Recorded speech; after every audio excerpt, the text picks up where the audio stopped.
What is that? Well, in an earlier video, a few back, I made the taillights. We'll take a quick look at those. The taillight stanchions. In these we can see I rounded a piece of the tubing that's round to a 2-bolt flange, and I had very good results. Just wrapping it in sheet metal. On the headlight stanchions, we can see that the flange goes this direction, but the headlight goes front to back, not 90 degrees, but at a different angle. And then I need to support the crossbar up here. So the game plan was to 3D print them, and so I downloaded a phone app and took a 3D picture. You like take like 45 pictures and download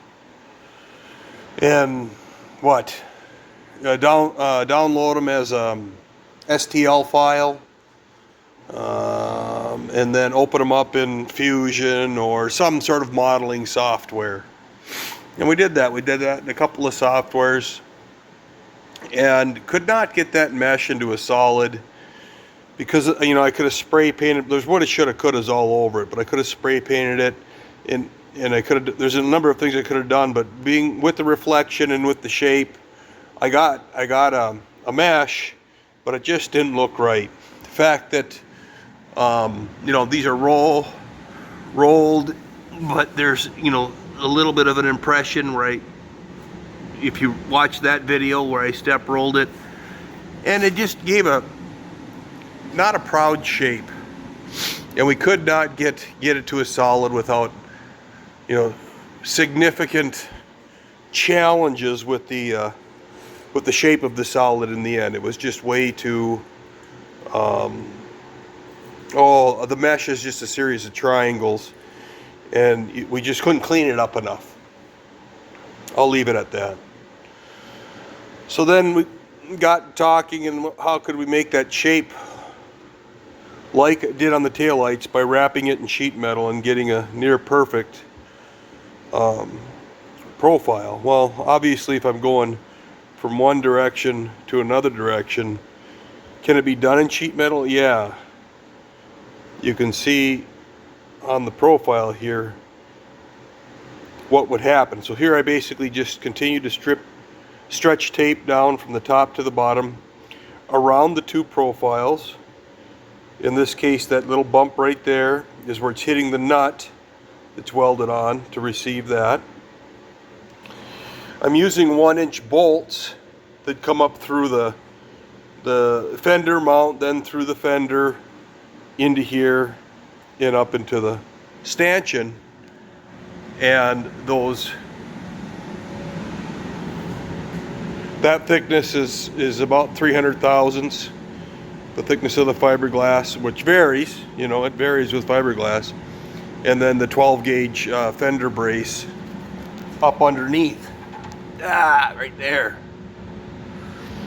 So that's what holds these guys on like that. One of the primary reasons why I wanted to 3D print it is that what's on top here is all dead space. That tubing is winding down to here, so this is all void right here. There's some void here too, but that tube is capturing this as it wraps down. But being that that's on the outside, I would like to incorporate a flush mount LED or marker light, if you want to call it that, that would give a little hue of a side light, kind of like similar to why I did. There's not enough space for a side light, but with the clear lenses, I get a red hue or kind of a halo effect, a reflective effect on the side of that lens, so you do get a side marker. And on here, because it's a headlight, I would like to incorporate something in the side there, because you can see, you know, it's visible from the side. So that was another reason for 3D printing it, but we were not successful with that. I taped this out, ran around it with a magic marker and marked the edges. And now I want to find a strategic place to begin. Now, when I unwrap this, I'll have a pattern, right? And I'm thinking that the tack welds will be somewhere on this peak and up here as I begin to form one side, and I'll end with this. So I'll have a slit down to this peak, and I'm gonna probably bisect, because it's a half round, just bisect right through there up to there. So I'll roll it around, and this will be the weld seam on the interior or grill side of the headlight. So this sits on the fender like that, on the driver's side. So it's worth the experiment. So I'm going to try that. And not all is dead. Of course, I can do something with it. I could shellac this, and I could bury it in plaster, and I can make a fiberglass cover, and so on and so forth. I have plenty of tape, so at this point I'm going to try it in sheet metal, and I'll keep you posted. Okay, so now I marked everything. I'm going to start on this side, so I took a black magic marker and marked on here where this should be welded onto here. I cut a little bit of the tape away, made a mark there, cut a little bit of the tape away and made the mark there. And then on this side, I drew a line. I held the straight edge up against this and made the top line, and then I just went from that corner of the straight edge down to the high side here, or near the high side here. I cleared away a piece of tape and marked it with a white dot on the top and bottom. I'm interfering on here, so I'll need to grind that nut down. It's a 3/8 nut. I just need to take a little bit off so that I can clear it. And of course, it's 9/16 wrench. So now we'll attempt to roll this edge up and see what we get for a pattern to make this shape.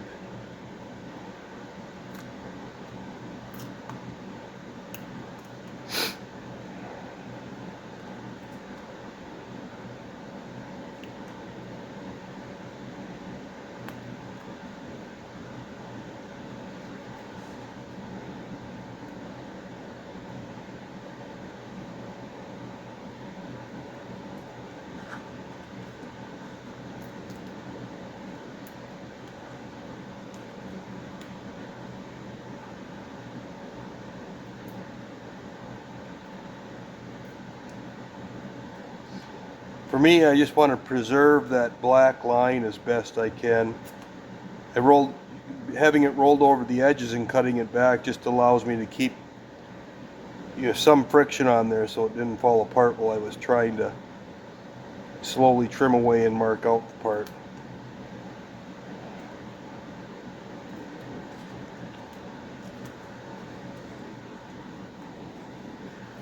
Okay, we're making progress.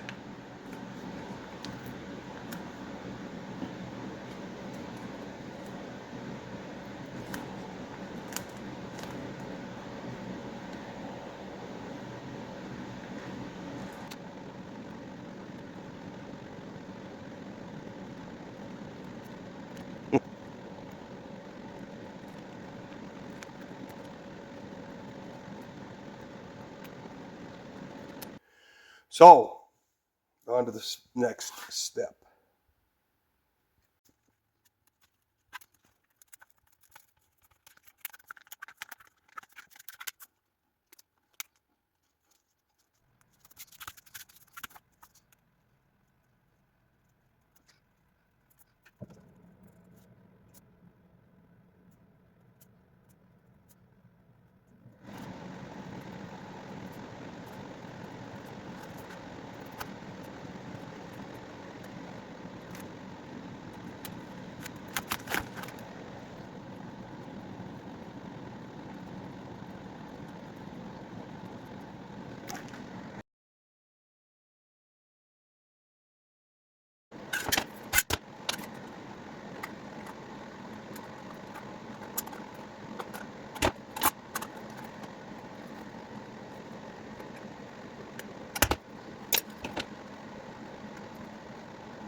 I'll cut those when I'm coming around the corner before I fold it in, because I want to get nice and tight. I don't want to do a bunch of filling. Now I'm not going to cut this one out yet, and I'll have to transfer these marks to the other side because I drew on the same side, so that my start and stop is a mirror image of this one. But we'll see what happens. I'm going to grind that nut on that guy now. Okay, so I took a moment to grind the nut until I could get a straight edge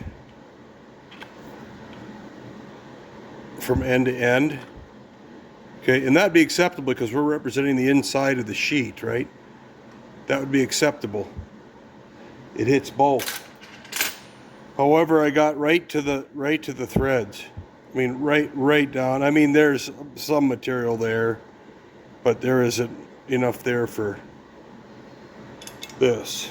There's a 1-inch bolt, and I've got to go through some material, and I'm not going to custom size bolts for a certain hole on a certain, whatever. So there's a 1-inch bolt, but clearly you can see I'm way too close to the threads. So I got to come up with a different solution. In this example, I've got to extend this edge right here, at least 1/4 of an inch out, this flange.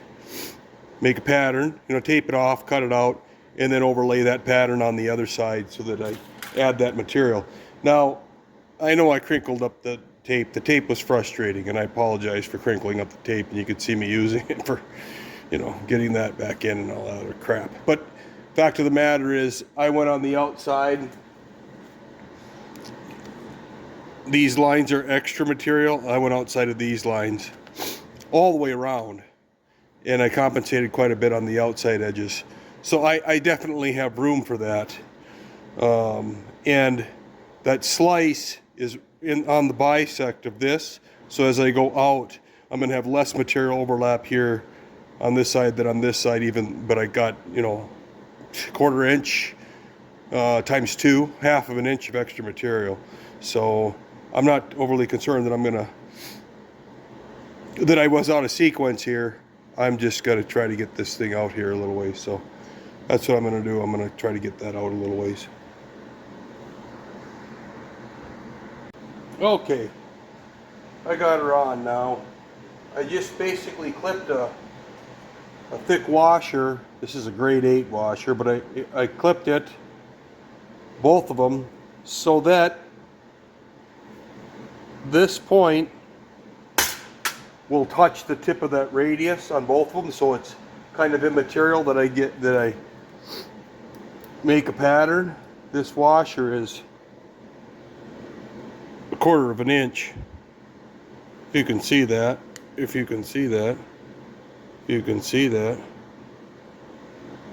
Focus. Anyway, it's 1/4 of an inch. More than 3/16 and about 1/4. And so I ran that 1-inch bolt all the way into there. If I can, I'm trying to do 2 things at once. Watch the camera and, well, 3 things. Watch the camera so I can get this, adjust my arms, and then think at the same time. Anyway, this 1-inch bolt is run in far enough that, that's a minimum material thickness. And at this point, I'm still not contacting. All the way in, it would contact. But I think I am now in the safe zone. Okay, so I've got 300 thou on the let's get this zeroed. 300, go to 300. Okay, whatever, 32. Lock that. I mean, you can see I'm about 400 thou up, but 300 is the thickness of the material on the fender. So that bolt is going to be sticking to some of that distance plus the remainder on the caliper to the nut. No way, that's not even 100 thou. So I'm safe there. I made myself a process that I can repeat.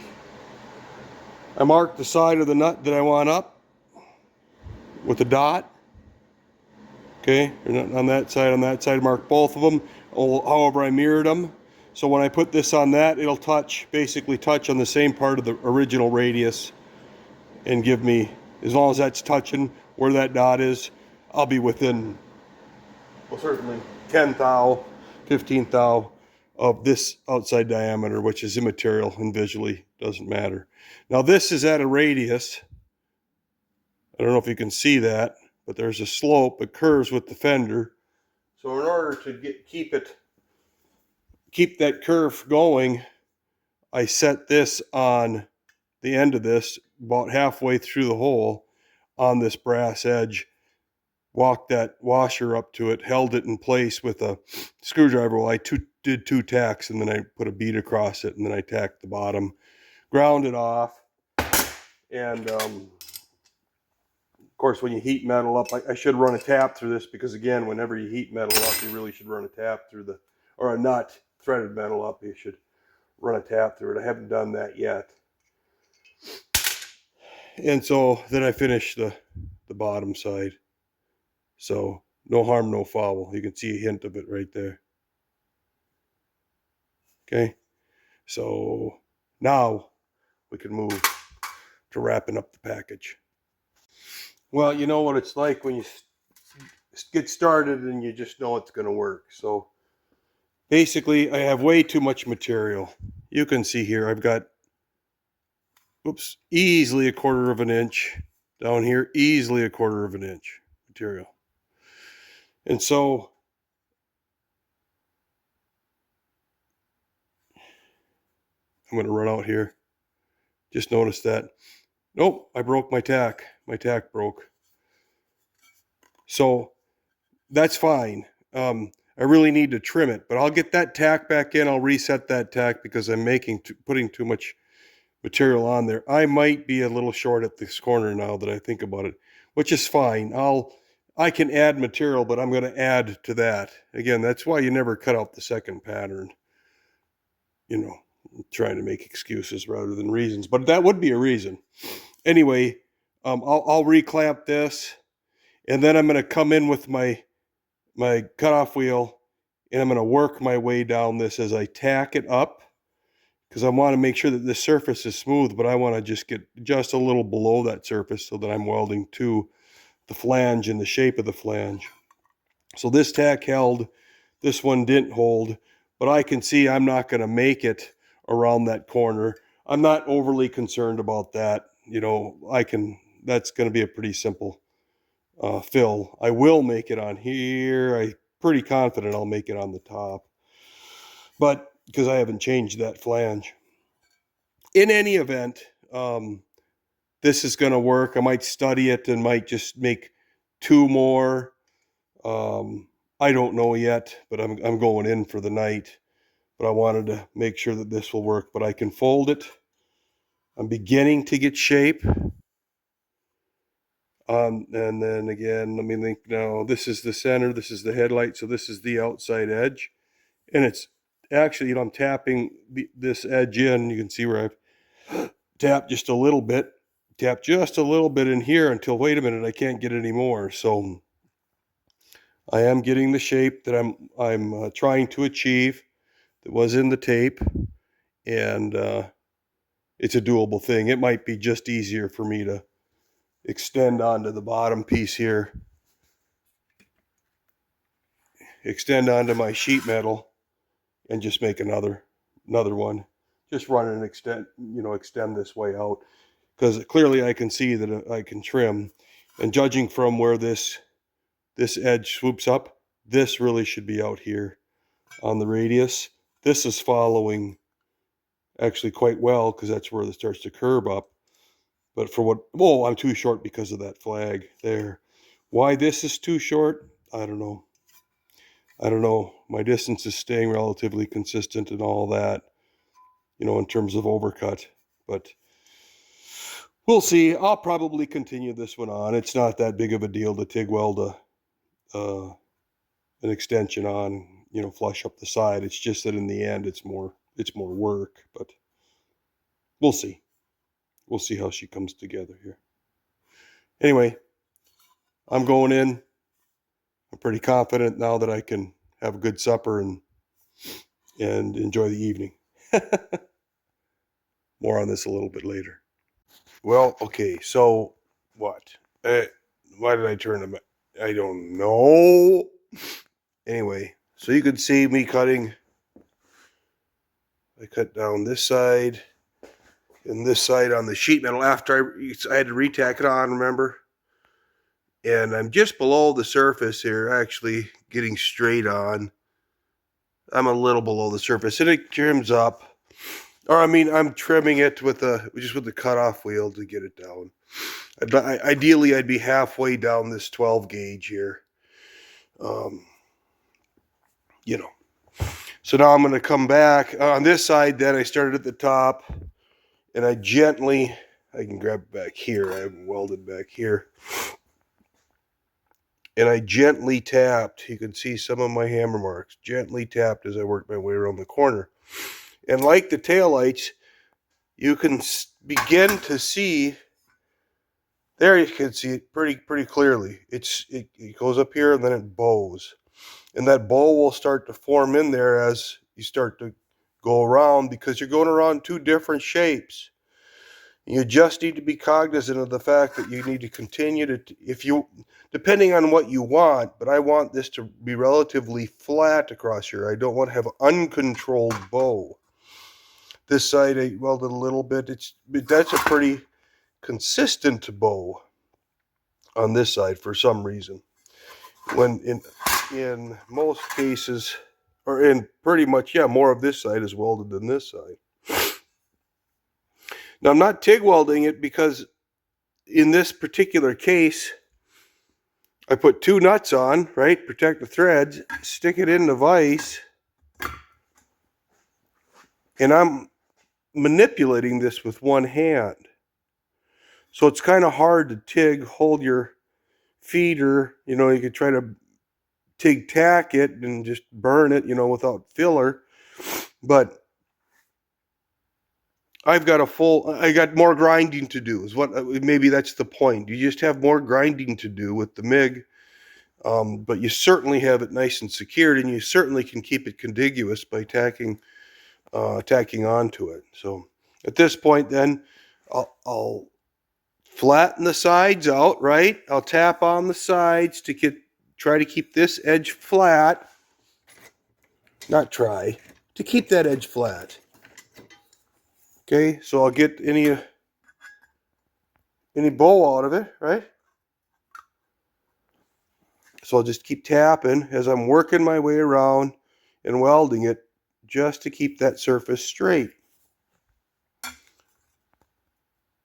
It's got a little bit of bow. Okay, just to keep that surface flat. So I will begin that process on the top side after I get two bolts in this side. 2 bolts in this side, and put the bolts in the vise. I'm not trying to clamp anywhere on the material that I'm trying to keep straight. So that's where we're at. We'll get back in a moment. The other thing is, sometimes the process, you can make it so complicated that the process isn't achievable, by virtue of the complication. If you've got enough resources, that's what manufacturing is. You get enough resources involved, you can break it down into steps, and you can have one person, then the next one person, then the next person, or process complete those modes of operation. I'm a one-man show. I choose to be a one-man show. I choose to do everything. I want to have my fingers on every part. And as such, I'm getting philosophical, but as such, when I come to weld, I won't be able to TIG weld unless I had a partner here, right, helping me with this. And that wouldn't be something where I would be remiss, where I would not accept that type of a request. The point being, though, is that because of the situation, and I have to MIG weld this, I have to use one of my phalanges to hold it. Well, I'm not going to flop my helmet up and down either. So I'm getting a suntan while I do this. That's a long version for my point. So sometimes the process becomes more risky. Try to keep it in control when you're doing processes like this within your own environment, but understand some of the risks. So you may wind up, with the shirt, with the, that being said, I'll get back to you in a second here.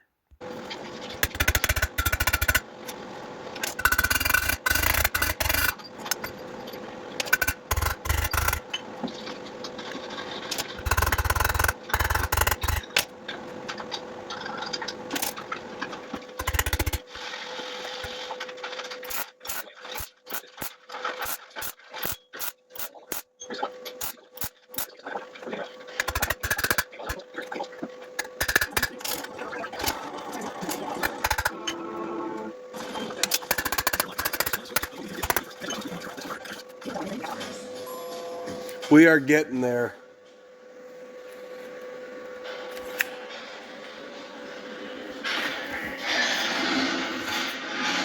So I'm almost 50%, right?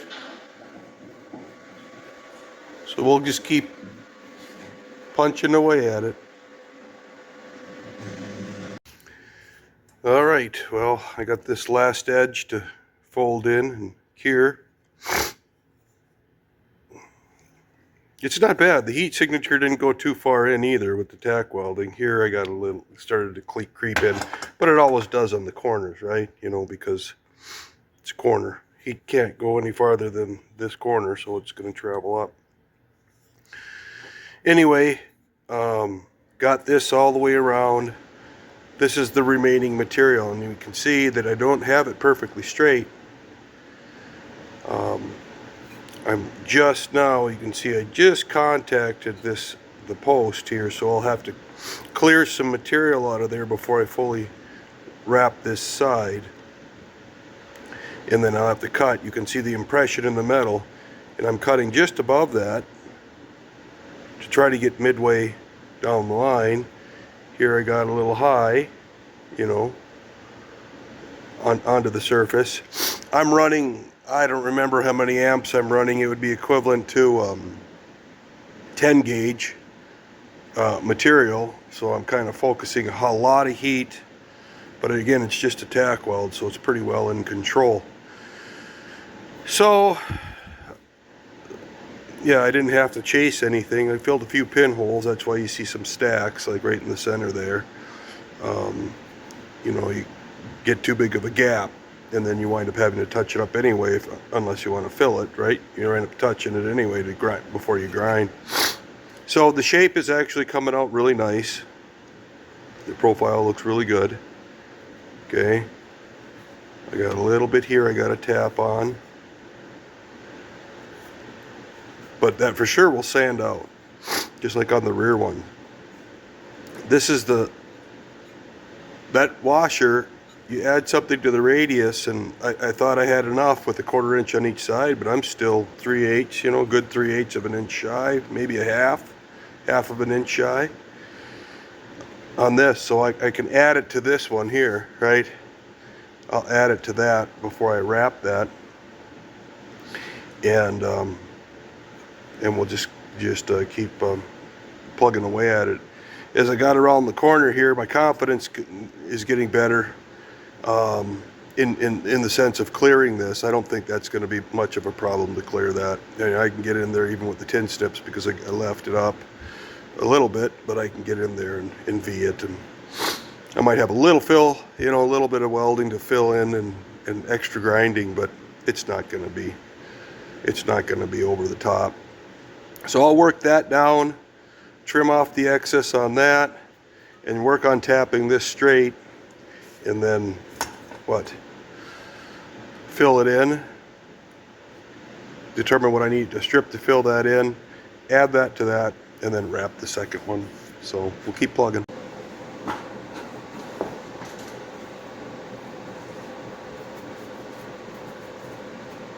So I ground a slot up here. I was able to fold this around and get it right in there. And I ground the material first once. I got up into here, and now I'm trying to just work my way up to this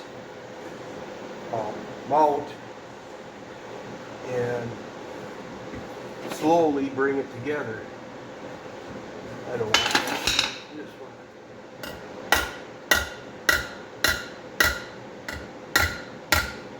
I'm just trying to spend the lion's share of my time on the part that is the highest.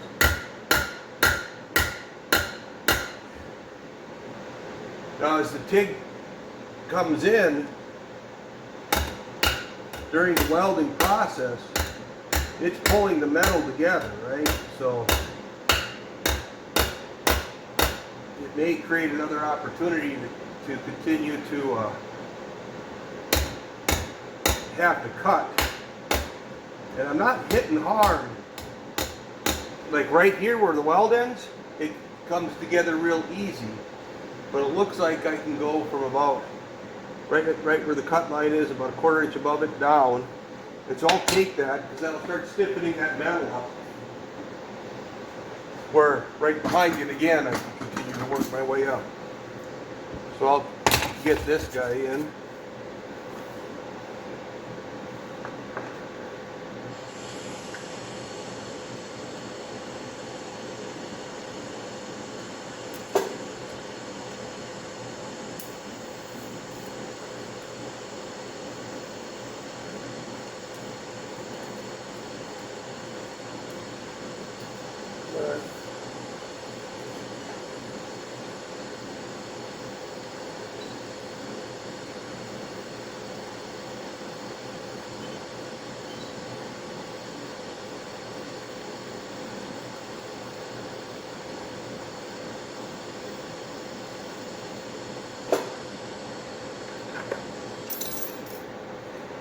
Okay, so now he's in.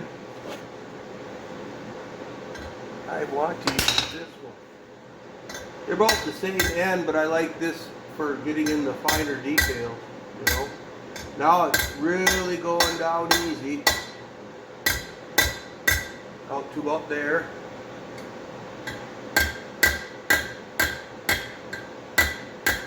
Continue to work it.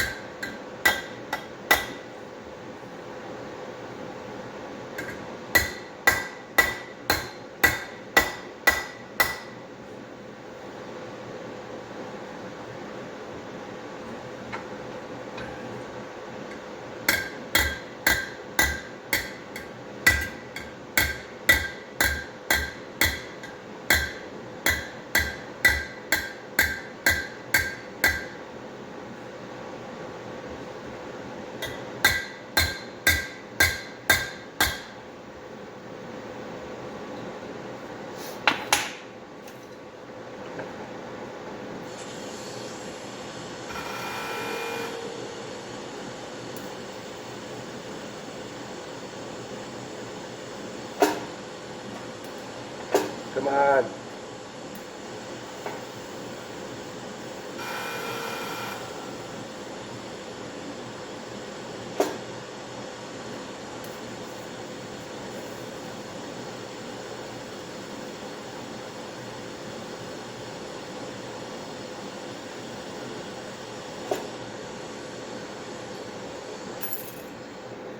It is considerably harder to fill the entire gap from a grinding wheel, but it is doable. It just needs more metal, right? There's a bigger void.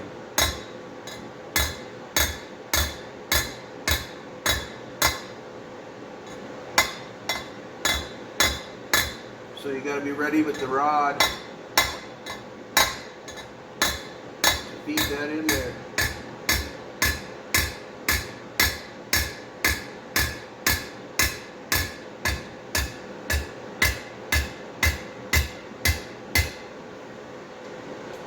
Looks like I'm going to have room, so at this point.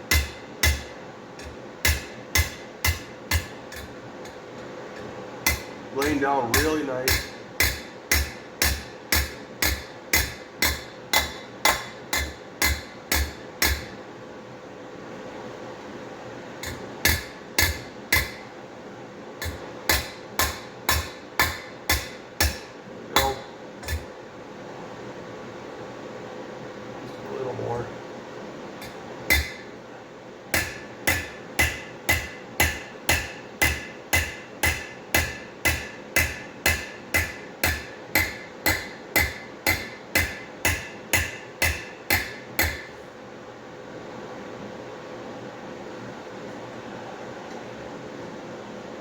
am starting to interfere. So I'm going to cut another slit in it.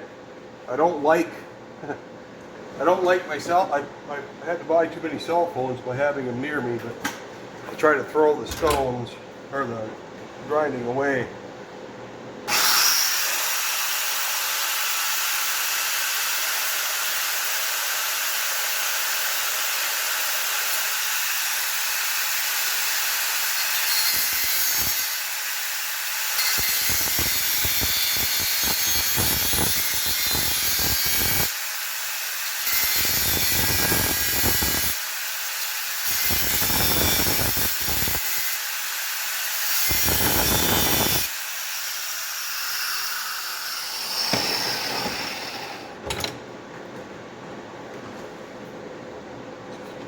Looks like that'll work now.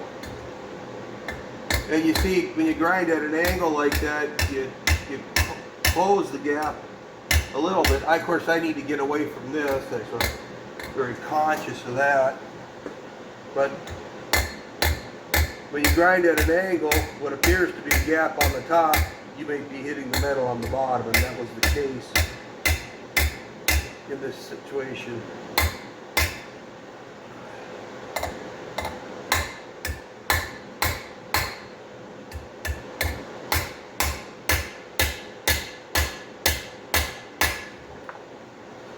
There, we're coming right in now.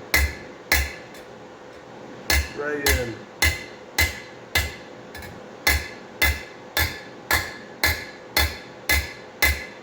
So I'm copying this profile. I'm running this to this profile.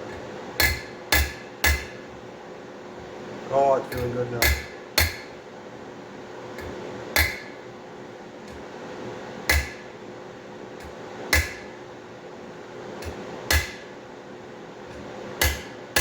Okay, I can take about an inch now.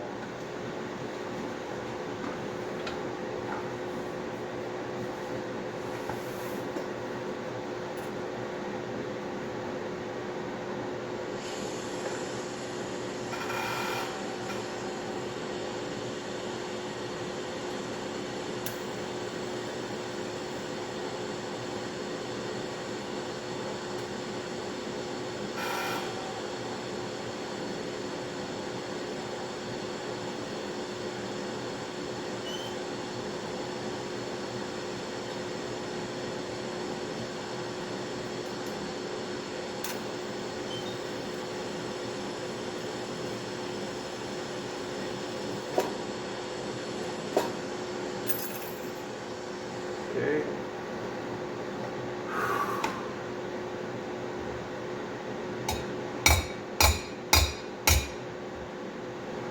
Wow. She pulled in beautiful. So like that, okay, I'm gonna finish this bead, this run.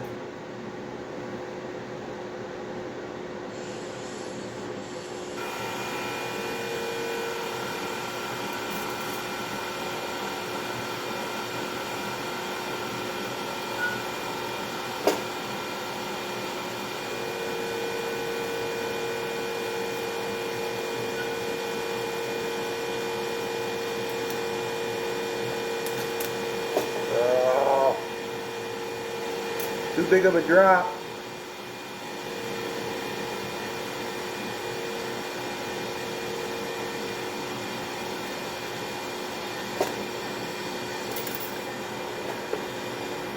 Okay.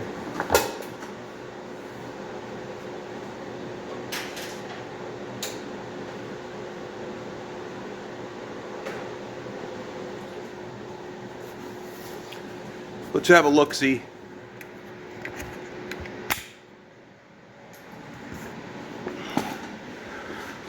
So now I'll have some dolly work. I got to get a ground because you can need one color. Grind it, hit it with an 80 DA, and then grind, and then you have a surface that has a consistent sheen. You can see each one of my welds. She profiles good. and I came up to the top. In fact, you can kind of see, it's hard at this point. I'm going to get a pointer, but that's where my cutoff wheel stopped, and that was 2 first slice, and then coming back there on the second slice. Actually, it was 3 because I did another cut a little bit up. I can't remember. You saw it. You know, all I had was this portion started. But anyway, just let that metal pull in, because we want to get that surface as smooth and as flat as possible, because you don't have anything to back it with anymore, right? You can only go that direction with straightening. So you only focus on what is high to kind of bring it in. I'll fill that in. Of course, I'll add that 3/8 of an inch to that, you know, maybe a little more, because it doesn't matter. Once you get around here, you can just, again, do the same process, overlap and trim.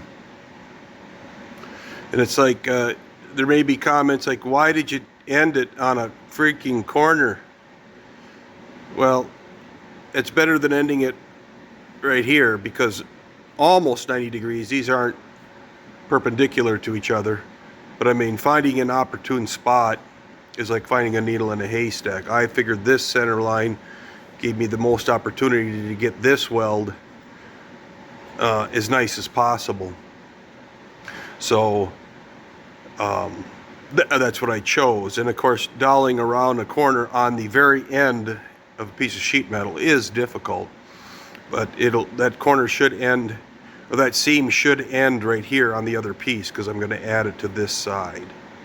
I'm going to add it to the side that was supposed to be cut out for this, and then this one I didn't cut it out, because you never know. And I won't cut that one out until I get up to it either, because you don't know if it's too high, too low, too short, like in this case, or too long. So unless you do, you know, production on them, but these are one-offs, so you don't know. You got to fab as you go. Anyway, she's starting to cool down, so I'm going to hit her with some 60 grit just to clean that up, and then finish welding the top. Okay, we're fully welded. I haven't sanded this. I got to get it and grind that, but I chose to TIG tack this because I wanted build around here, and I had some gappage. I finished the top, this edge, sanded, and achieved what I was looking for. Took the opportunity to kind of finish out the bottom too.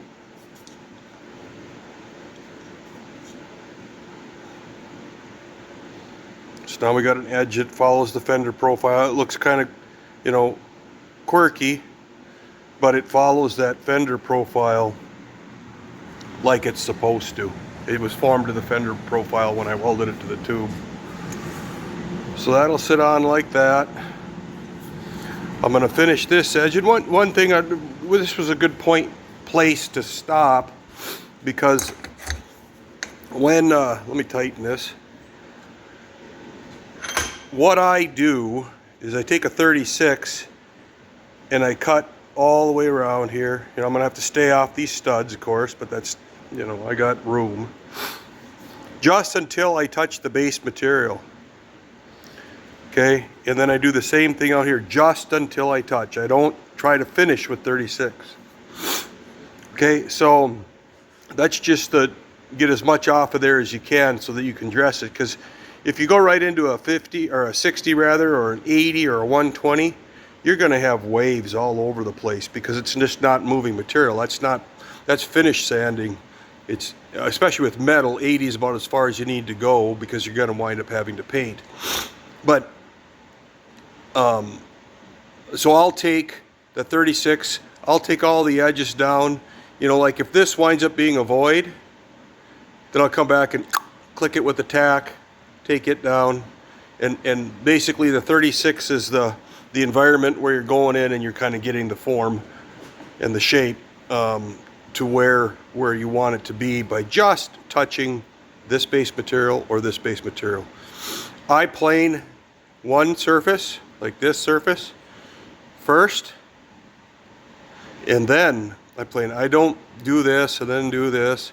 I always do one surface first and then work my way around the edge. Then basically concentrating on the edge.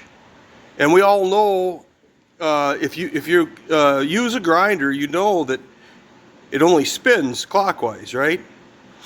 And so even if it only spun counterclockwise, the fact of the matter is in one direction you're throwing material off and in the other direction you're throwing material in.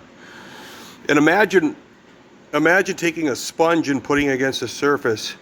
That sponge is going to deform around, in this case if it's spinning counterclockwise, it's going to deform around this side and this side, but it's going to gouge on this side. So if you're throwing the material down, you're taking, the sponge is going to form around this side, but it's going to be sanding over that entire surface along the shape or the profile that it takes as you're putting pressure on. So minimize your pressure, number one, and know that the direction you're throwing material off. I'll hit the base material in a clockwise direction. If I'm sanding in this direction with my disc, I will hit the base material before I remove all of the material that I need to off of here. If I come on this side and I'm going down, I can undercut this material before I hit the base. Now the distance is immaterial, but typically I'm conscious of that. And there's not all, you can't just get what you want all the way through because there's obstacles to overcome and stuff like that. So just be conscious of the fact that if you're using the heavier grits, get as close as you can get, right? Get as close as you can get till you start touching that material. Same thing's going to happen with a 50 or a 60 grit. Same thing's going to happen with an 80. The issue is that the gouges are going to be substantially less. So once you get a pretty flat profile, going in with a 60 grit is gonna be much gentler on that base material. Then when you come in with an orbital DA, it'll remove a very minor amount of material, but it'll smooth all of that out. And so typically when I'm coming in after I do my 36, then I'll take my 60 and I'll do that all the way around, just scratching this surface and then stop. So, and then my 80, of course, then that's a DA, and I just basically polish it, make sure there's no, none of these, drops hanging around anywhere on the material, and keep going from there. For these interior, you got to drag out the Dremel or another tool that's going to get into that surface. For this, I'll cut most of it down. This is pretty well, again, high heat, so it's pretty well undercut. So, it's on the surface, but the heat really penetrated. So I probably can get in that with the 36 initially, and then if I have high spots, I can address those with a Dremel or a burr, just on a Dremel, a small burr. So I'll get all that out. It's a lot of work and it's a lot of time.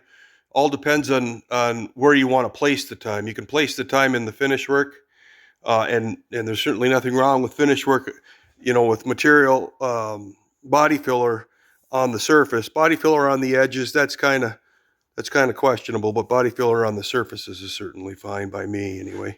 So this doesn't look like it's going to need much, if any, so I will go when I finish these. If the other one turns out as well as this one, which it should, because I'm adding my distance, so I won't have two welds on this surface. I was quite lucky, but, there's going to be a little bit in there. When I block it out, though, I'm sure, again, surfacer, I say that all the time, but every car gets surfacer, gets blocked into a high build primer. So, but those will more than likely block out without any problem at all. So keep it on plugging away, and gonna now go around the top and finish this one piece up. Then I'll have the model for the next. And if I need to copy any shapes or do any forming, I want it to be a mirror image. So, and look like it was, cast, if you will, when it's done. Thanks. Well, I have Now the top side done. There's still a little mill scale on it. I can file that off, but I mean, I had to tack it a couple of times. I had a couple of low spots, but I am very satisfied with this piece. That's going to be beautiful. So now, of course, I'll use it to make the next one. We'll mock it up. We'll find a location for. I want to put a side marker on here. Remember, I wanted to 3D print this, but we struggled with that. So I'm gonna try to integrate a side marker. I know the tube, if you look here, see, it runs down closer to this side because it captures this, and then runs down off of the end here. So I've got space in here somewhere. So I do want to come up with an idea with kind of a surface mount. Nothing that looks purchased or no round dots. Okay, I don't want to look like a 1969 Chrysler or Dodge Dart. I want something that's kind of integrated and flush mount. At this point, we'll see what I can achieve. But this has been fun. It was a challenge. It definitely was a challenge, but I do really like the piece now. Thanks for watching. When we get her mounted up, or maybe sometime in the middle, between now and when I get her mocked up, we'll give you a show here and let you know what she looks like. AKK!